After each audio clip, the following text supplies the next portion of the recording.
Okay. What's up? What's going on, my guy? Nothing much, man. All right, trying to get everything set up, man. I appreciate you coming with me, but I wanted to make sure that I got the mayor's information, the attorney general in Indiana, also the governor. I just want to make sure, because I'm gonna go over their information and make sure people reach out to them so that my audience and my followers can check into the situation, and we're gonna go over the details. But I gotta be honest with you, I don't think I've ever seen something like what I've seen in a case of McHale's and McHale Rose. Yeah, correct. I'm gonna be honest with you. I've seen a lot. I've seen the video with George Floyd. I've seen the video with Ahmaud Arbery, and I'm being honest with you. What I seen from your nephew, it did something to me because first and foremost, you could tell he was cut from where we come from. Right. And he has unlimited potential. You know what I mean? Okay. Yeah, absolutely. Upward potential. And when I seen the video, the young man didn't have any type of weapon. He didn't have, for those who don't know, this is the Urban Difference show, and I'm coming to you now. I'm the host, Darwin Giles, former ethnic vice chair of the Michigan Republican Party. I'll be talking to Demetric Mordica here from Indianapolis, Indiana. I know you're in Indiana. I don't know if you're in Indiana. Yeah. I think that's Indianapolis. Okay. You right. Okay. You got it right. Okay, you down in Indy. Okay. Yeah. And but the thing about it, me and this young brother, we're from Flint, Michigan. So Flint is our hometown. Many of you know about the water crisis. Many of you know about a lot of things coming from Flint, Michigan. Right. But I gotta say, we're gonna be talking about justice for McHale Rose, and this one hit home, bro. I was talking to my wife. I said, this ain't a comfortable interview I want to do right now. But I knew it had to get done. First of all, I apologize. You know, the platform technology switched up, so we can't do the interviewing we used to do through my former platform. And I'm just stubborn. I'm being honest with you. I didn't want to switch over to Zoom. You know what I'm saying? Yeah. But I wanted to talk because I said, for too long, we've heard about Black people dying in the hands of police, whether it's in prison or jail. I have a little cousin, Pee Wee. I don't know if you knew him from Flint. He died in prison.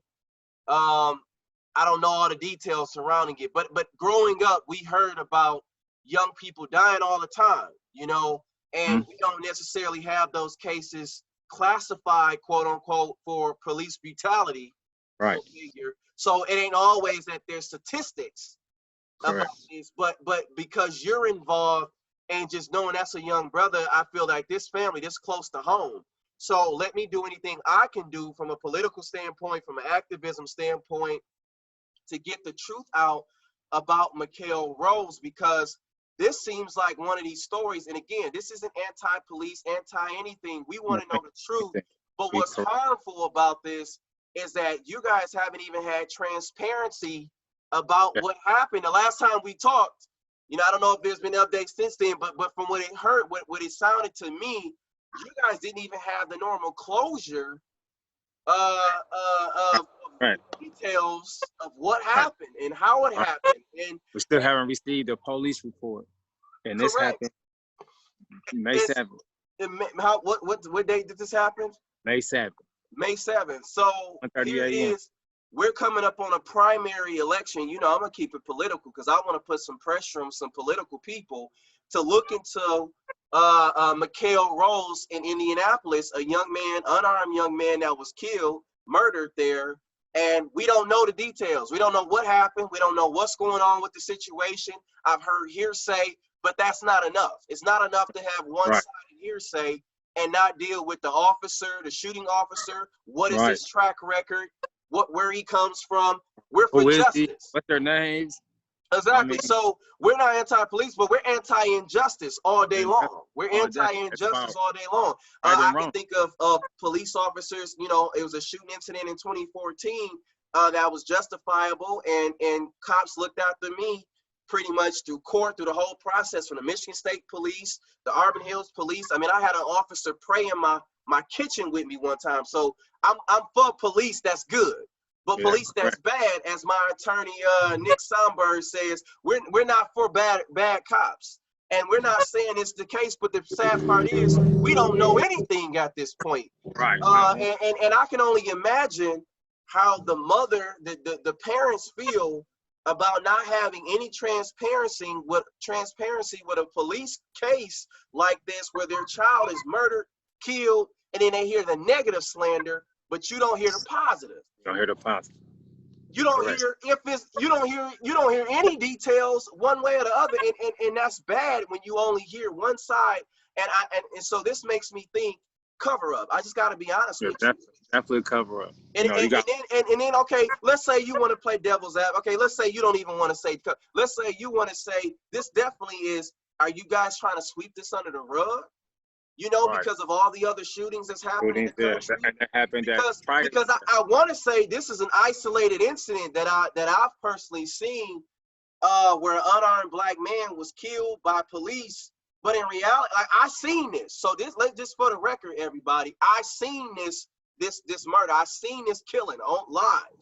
It's murder. I never I believe he said something on the terms like, man, he feel like they're gonna kill me. He felt they were going to kill him. And man, this is America. This is America. We shouldn't even be, you know what I'm saying? We shouldn't even be here. And so what I want to do is put pressure on the police to say, hey, you guys need to communicate with this family. The police chief, I'll be releasing his information under the caption, because I've looked up the attorney general, which is Chris Hill, I believe. He's a black man. If this is the same person. Yeah, correct. Yeah. So Chris Hill, Curtis Hill, we need to know about this case concerning Mikhail Rose. He's the attorney general here in Indiana. We also have Eric Holcomb. I believe he is the actual governor of, is that correct, of Indiana. Right. You have Joe Hogsett, I believe. Is he the current mayor? Yeah. So right now we got officials that we need some accountability. We need to see what's going on here, because I'm gonna tell you this is somebody that I know that's connected with this incident, whose family, and they're not gonna give up. You know, we have a primary election coming up. Black Lives Matter is everywhere, and Black Lives matter to us. And this ain't affiliated with the organization, but they matter to us. But we want to know transparency. We want truth. We want answers. Why is this incident covered up? Why does it seem like a cover up? Why is the victim's family, not got the proper answers in a proper protocol? This is also a calling to attorneys in this area that are pro-constitutional. Reach out to the Mikhail Rose family. I don't care what side of the political aisle you on. And when it comes to justice, it's no tolerate. We cannot tolerate injustice, period, on no level for anybody. So we want to have attorneys reach out to this family, whoever it is. If they already have an attorney, make sure that you get in contact with whoever they've already hired to get into some type of collaboration and put pressure on these officials so we can find out here. Now, my audience is primarily in favor of Mike Pence, who's the VP of the United States of America right now in the Trump administration. So with that being said, this is his hometown. I mean, this is his home state.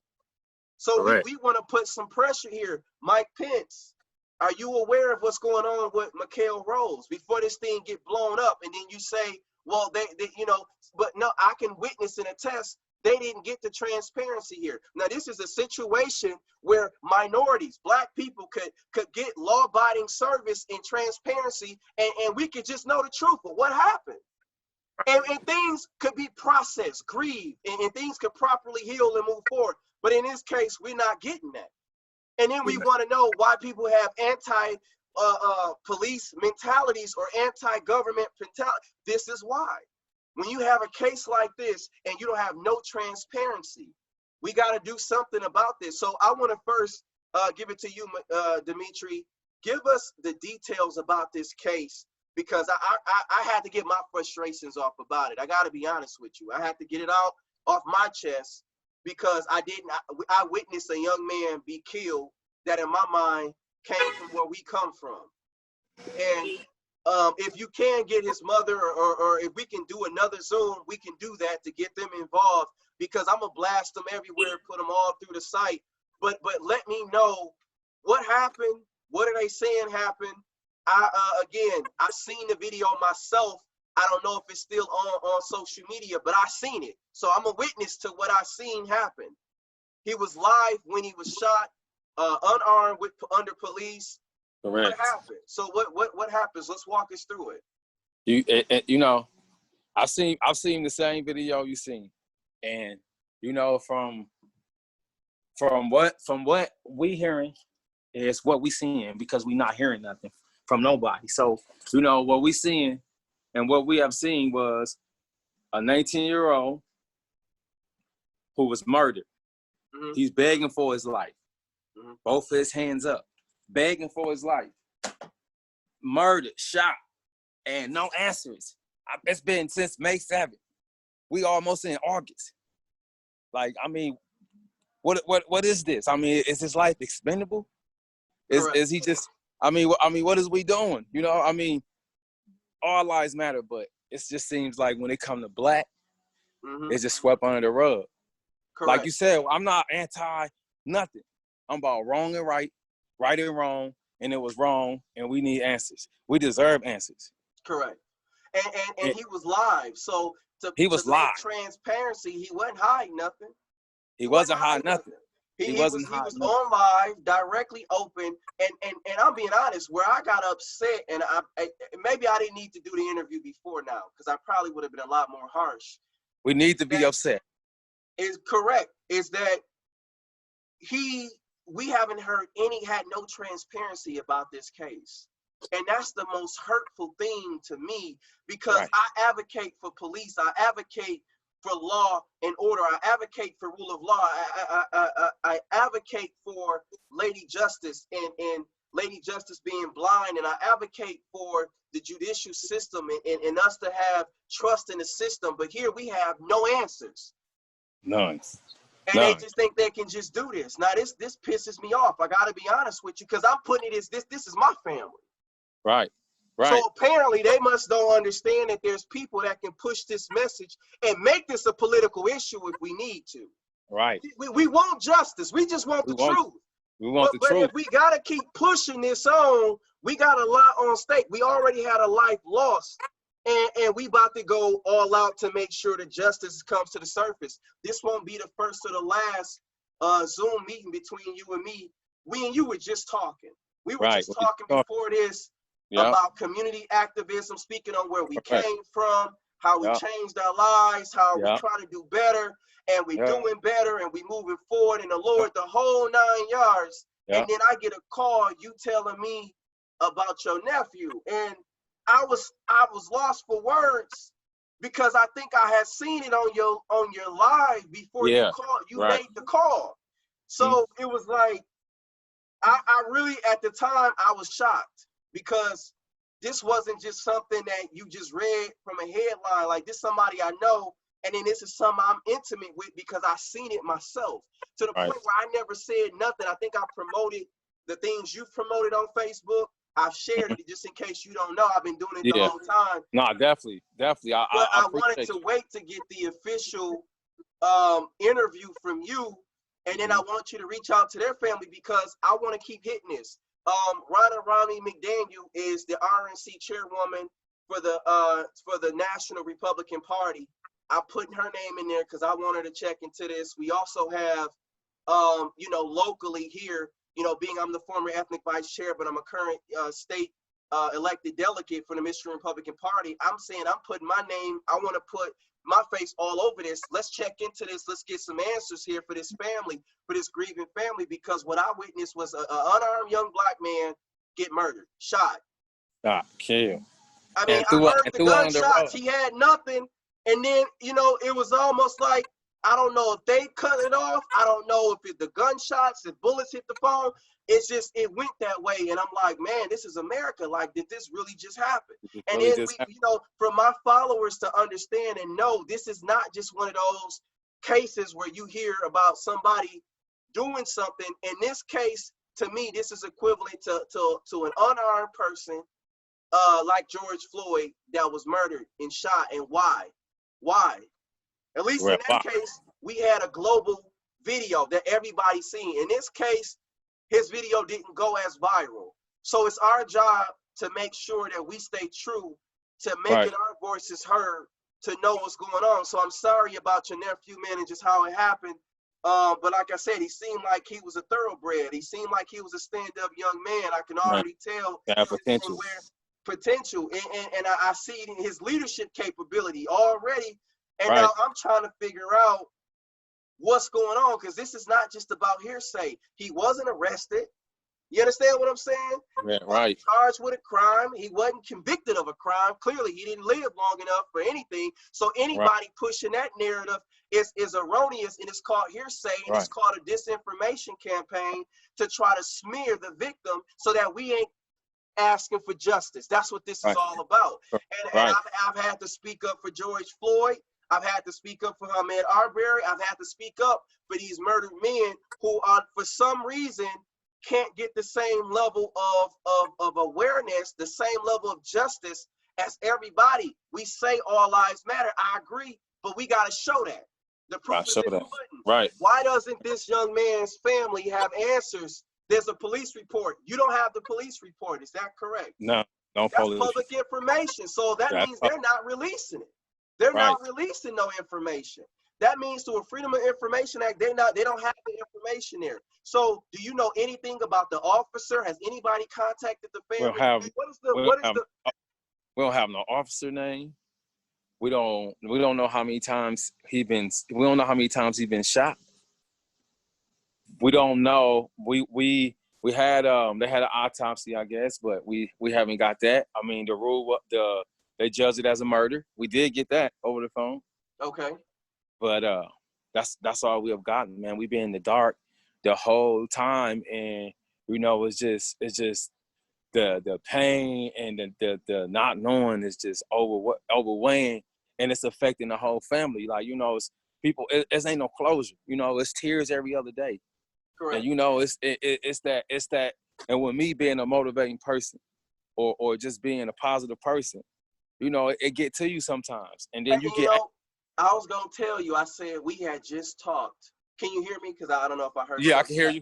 We had just talked, and I was just saying how positive you were, and just how good you've been doing, and how you even talking about producing new material, new music, positively, and going, and you were just talking so positive, and I was like, I'm praying for you, because I know this would be hard on you. I know this would test those. We from Flint.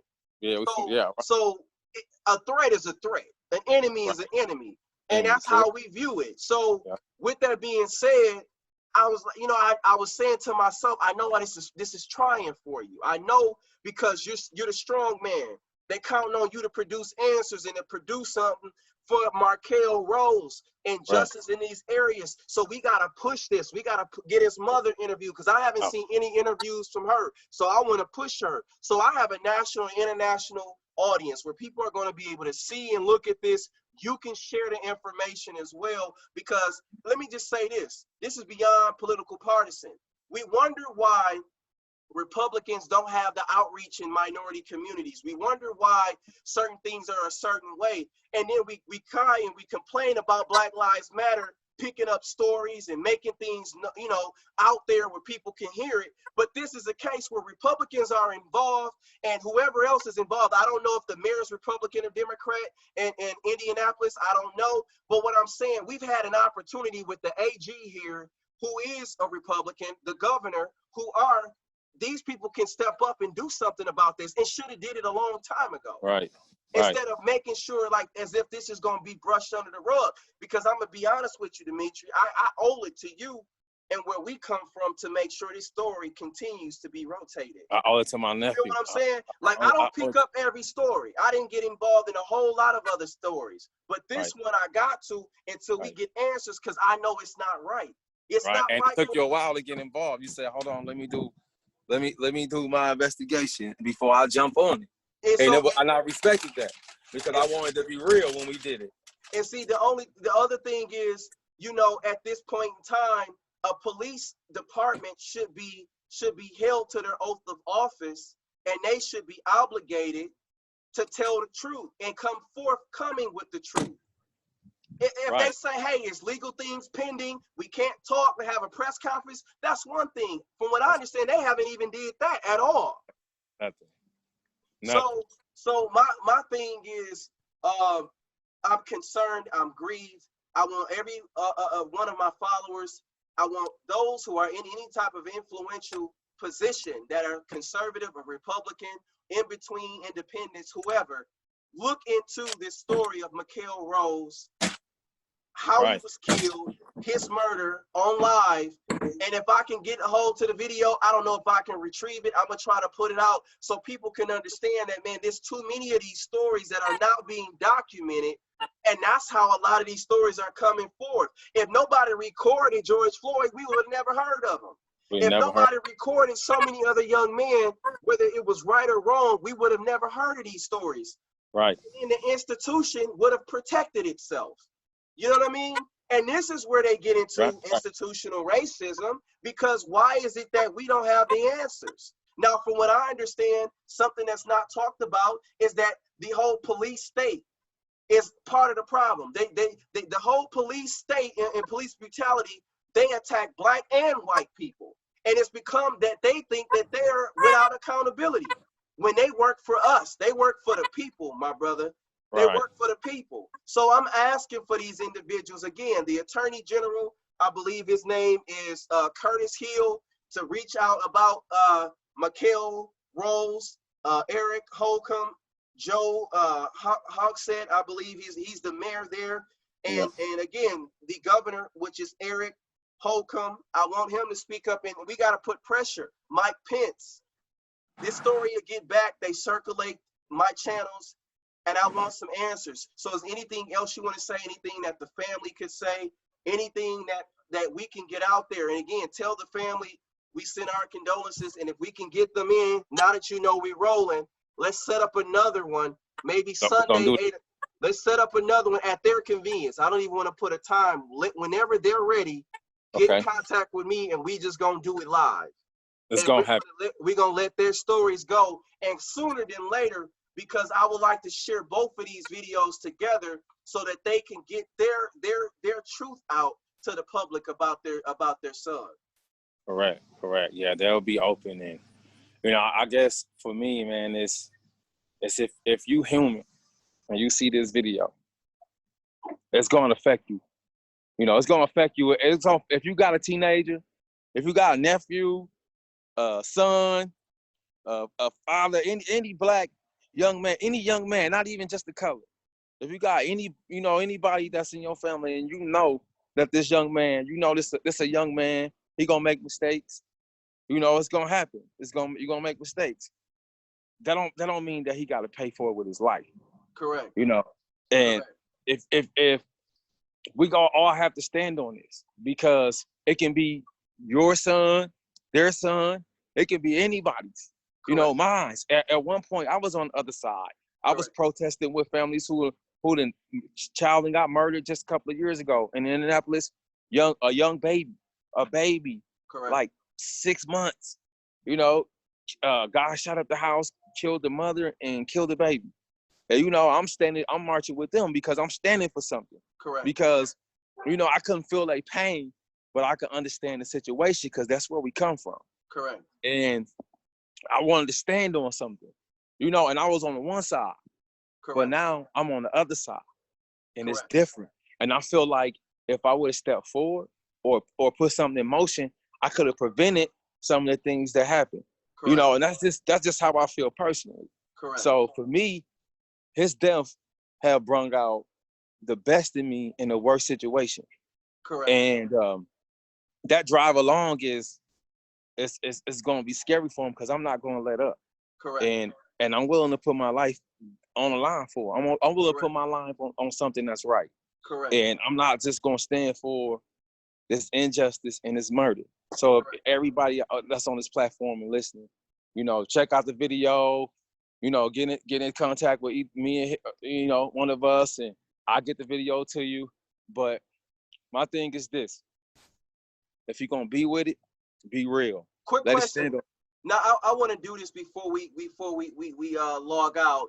Do you have any obituaries, T-shirts, anything? I want people to put a visual to this. I don't even know if you can play the video. Is it another cell phone? Is it something? I want to see if we can put that in. I'm about authentic content, so I want to try to put as much as we can into this interview so that we can get this out there, so we can do what we got to do to make his name, to make his situation of seeking justice after his death, after his demise and murder, that we can get this out.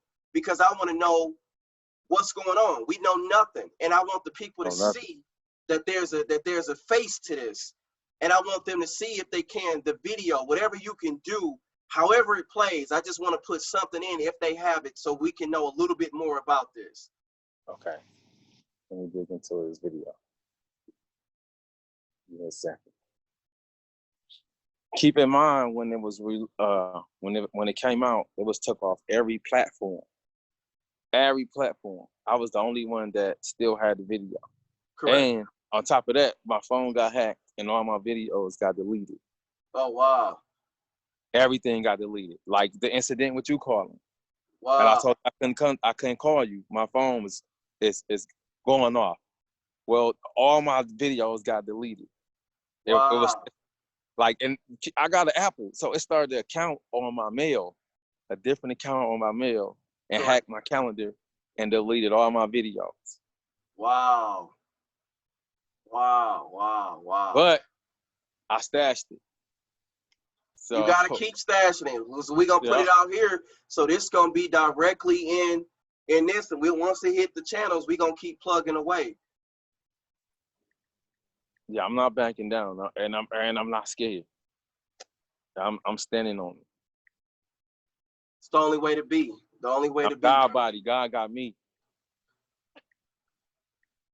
I'm not worried about everything else. He put it in my heart, and I know what I'm supposed to be doing. Everything else, it's just gonna happen. It's gonna happen.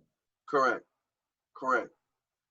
So any obituaries, anything? Because like I said, I want his face to be there. I want to let people know that they need to investigate and get into this story to figure out what's going on, and you know, do whatever they can. Are you trying to upload? You trying to get it together for me? Yeah, I'm about to grab the obituary. A lot of these things are hidden.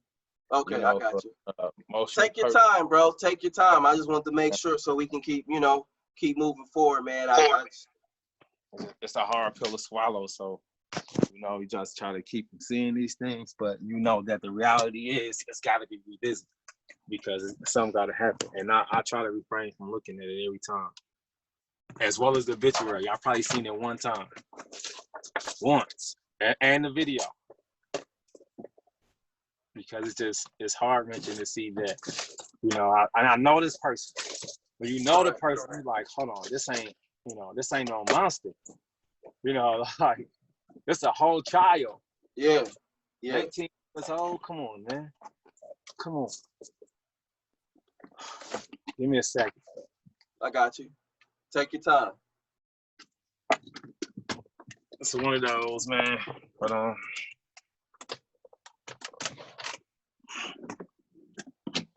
think I can pull this video up too.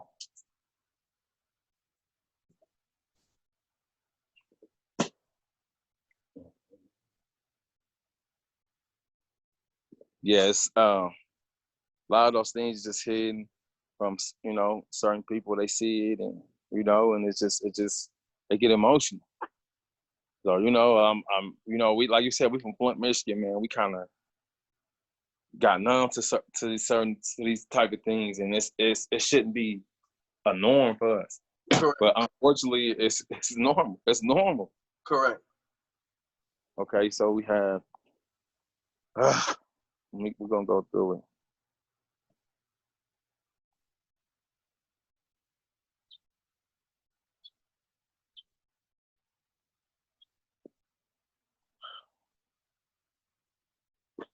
We have one picture of him. Um, Mikhail Rose. Okay. can you read it? Yeah, right there. It says officer's name directly involved. The police report Mikhail's death. Officers identified who arrived to the scene 15-30 minutes before, during, and prior to the killing of Mikhail Rose. 911 calls, SBI investigation. That's reasonable. That's more than reasonable. They should have that information. Right. So that's what I mean. They don't even have that information, and yet this is the type of thing that you know what I mean. Like this is America, man.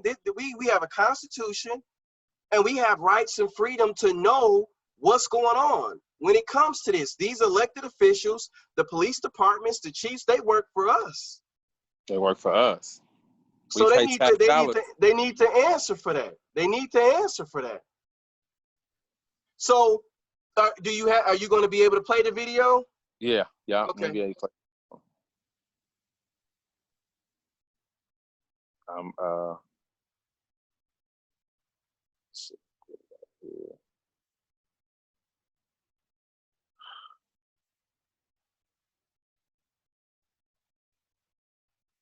Okay.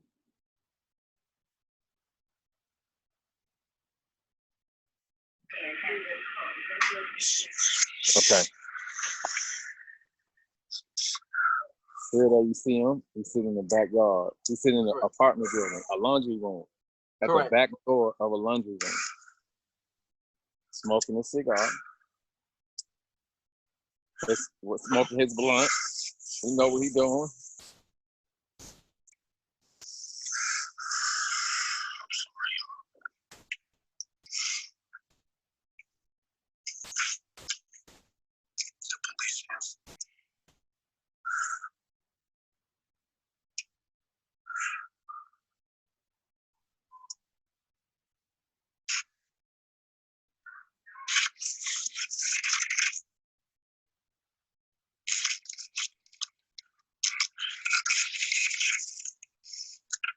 Wow. I never forget seeing this. You know what? They said he had a gun, right? Yeah. But you know it's Indiana, right? And we open to carry. But I guess when you black, you a threat. We want.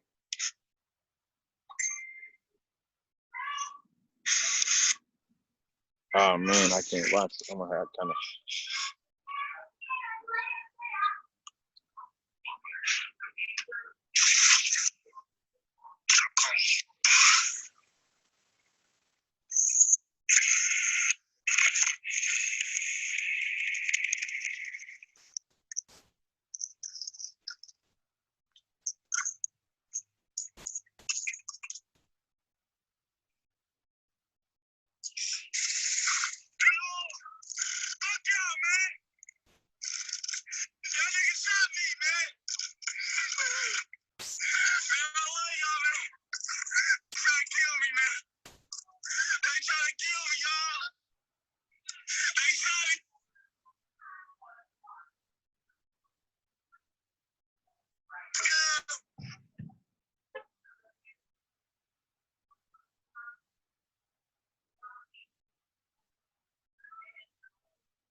That's the end of it. Is that the end of it? Yeah, that was the end of it. So there's shots that rung out. I heard the shots. He's saying, you know, they're trying to kill me. There's no gun seen there. There's no gun. I mean, he's on live. Didn't see a weapon. Didn't see a gun. And then let's just say, even if he had one, then why withhold information? Why not be transparent? Why make this seem like a cover-up? Why go through all of that? Right. I mean, and like you said, if he did have a gun, did he have one on the ground? He clearly is screaming for his life. Correct. And he got a phone in his hand. How much of a threat is he? Correct. With a phone in his hand on the ground. Correct. Are you really a threat? I'm saying we talk about trained officers. You know, we talk about trained officers who's there to protect, not to kill. Correct. So you mean tell me that my 12, 13, 15-year-old can get on the phone and call the police for suicide? Mm-hmm. Like, you got to think about that. Like, so the new generation, the young generation, will lean to police for suicide. Like, it's like this is the narrative they're trying to push. But see, like, this is a thing too. When you just look at this and you see it, if he wasn't no threat to the officer, there was no justification for any type of fatal force. That was murder. That was Correct. straight murder. So that's where it comes into. We got to get some answers about this, bro. Man, we need some answers. I'm a little. You done got me to watching that video. I think of the audacity though of government. I'm a limited government person. See, this is why I'm for limited government, bro. I don't want government officials and people to be able to lord over my life and do and experience what your family is experiencing. To not get answers, to act like as if they have a right to take certain actions and not be held accountable. Right. You understand what I'm saying? So let's get this interview out. I want to make sure we're running up out of time on here. Bro, I appreciate you. You know, we're going to do this again, and we're going to move forward, bro, and we're going to continue to do what we're doing. But I just want to make sure that you understand I got your corner, bro. I'm in your corner. I got your back.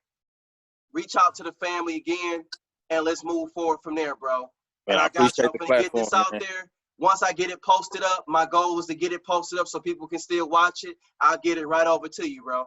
Man, I appreciate the platform and shedding light on the Mikhail case and giving us a voice, man. We're going to be doing a lot more. Got you, bro. Justice for Mikhail Rose, Indianapolis. Thanks, man. Justice for Mikhail.